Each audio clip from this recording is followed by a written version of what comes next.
Welcome to SNR story point पर आप सभी को स्वागत है। आज मैं आप सभी को बताने जा रहे हैं क्लास 12 से मैथ इनवर्स त्रिकोणमितीय फंक्शन से। ठीक है, तो सबसे पहले त्रिकोणमितीय फंक्शन जानने के लिए आपको फंक्शन, डोमेन, रेंज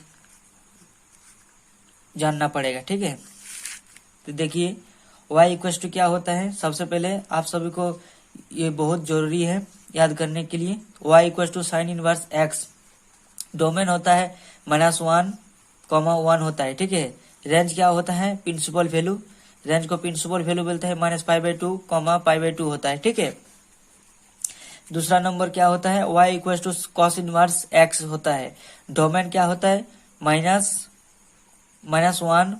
1 होता है डोमेन। ठीक है, और इसका प्रिंसिपल वैल्यू क्या होता है 0 और पाई, 0 - 0, पाई। ठीक है, तीसरा नंबर क्या होता है y equal to tan inverse x होता है, डोमेन क्या होता है r होता है। ठीक है, इसका रेंज प्रिंसिपल वैल्यू क्या होता है -π/2, π/2 होता है। ठीक है, चौथा नंबर क्या होता है y equal to cosec inverse x, इसका डोमेन होता है r -1, 1 होता है। ठीक है, प्रिंसिपल वैल्यू इसका क्या होता है -π/2, π/2 -0 होता है। ठीक है, पांचवा number y equal to sec inverse x, इसका डोमेन होता है r -1, 1 होता है। ठीक है, इसका प्रिंसिपल वैल्यू होता है 0, पाई -π/2 होता है। ठीक है, और छठा number y equal to cot inverse x।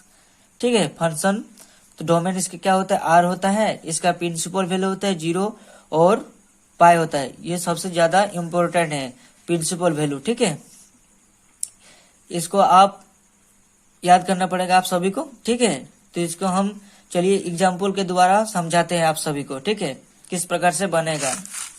जैसे एक एग्जाम्पल लेते हैं, find the principal value of each of the following, इसका प्रिंसिपल वैल्यू मतलब परिसर ज्ञात करना पड़ेगा। ठीक है, एक नंबर देख लेते हैं, चलिए उदाहरण के द्वारा साइन इनवर्स 1/√2, तो इसको हल करेंगे। दूसरा नंबर कॉस इनवर्स √3/2 लेते हैं। ठीक है, तो एक नंबर वाला चलिए हल करते हैं। ठीक है, एक बार लिख लेते हैं, साइन इनवर्स 1/√2।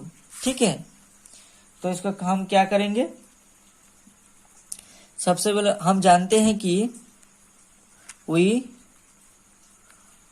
नो दैट, हम क्या जानते हैं कि साइन इनवर्स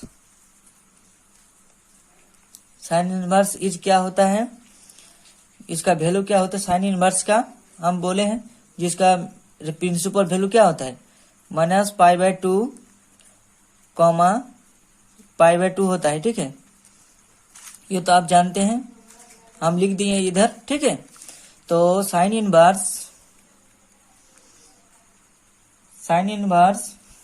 मान लेते हैं इसको, लेट्स साइन इनवर्स 1/√2, इसको क्या मान लेते हैं, थीटा मान लेते हैं। ठीक है, देन तो साइन थीटा इक्वल टू क्या हो जाएगा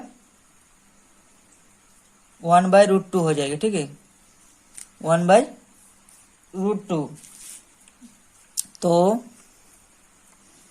साइन 1/√2 को वैल्यू कितना होता है π/4 होता है। ठीक है, इसलिए हम क्या लिख सकते हैं,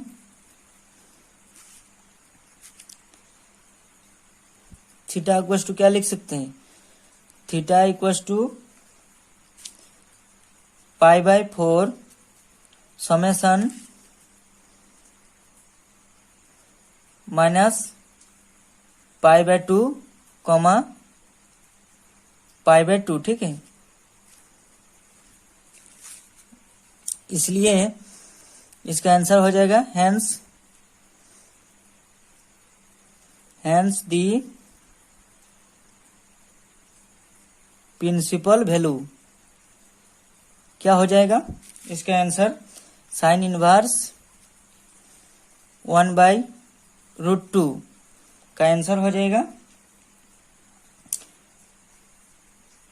π/4। ठीक है, इसी प्रकार से आप 2 नंबर को भी हल कर सकते हैं। चलिए आप सभी को 2 नंबर प्रश्न भी दिखा देते हैं हल करके। cos इनवर्स √3/2 दिया हुआ है, तो इसको मान लेते हैं। हम क्या जानते हैं कि वी नो दैट, ठीक है, हम जानते हैं कि cos inverse √3/2 cos inverse is 0 और पाई होता है, ठीक है, cos इनवर्स का। तो मान लेते हैं लेट